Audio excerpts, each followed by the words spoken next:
Yep, I think this is at 11 all, what I remember.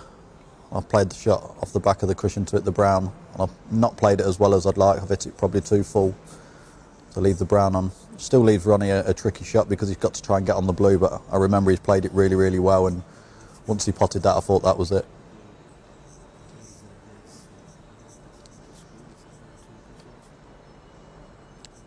I think he stuns the brown here off 2 cushions. Yeah.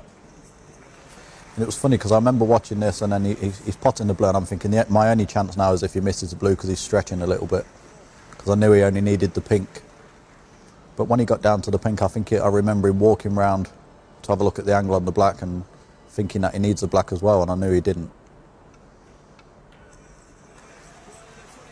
Yeah, I mean, you could set this up like a million times, he'd never ever miss this, Ronnie. So, but I still remember looking at his body language, and he sort of took a deep breath, and I thought, well, he must be feeling it a little bit.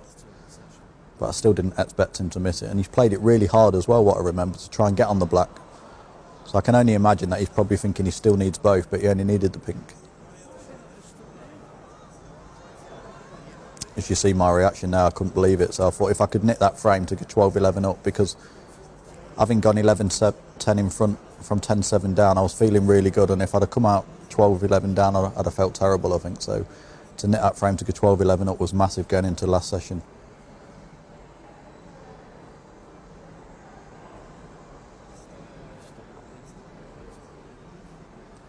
Still left it quite tricky though, to be fair, the pink and the black under the pressure as well. I think I've just rolled the pink in dead weight.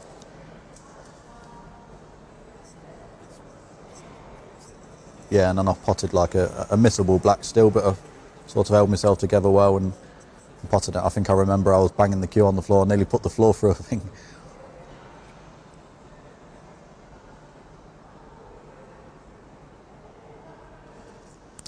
It's strange because under the circumstances, I still felt really relaxed, even though how much pressure was on it in this shot. And I think that was probably the difference going into the last session. That gave me the belief, even if I was 12-11 down, I still wouldn't have felt as though I played a great session because I was behind. Even though I've gone 10-7 and I've got back to 12-11 down, you'd have still took it. But because I got in front and then sort of let the lead slip again, I'd have been devastated. So to go in front, I know it was only 1 frame, but it seemed massive at the time.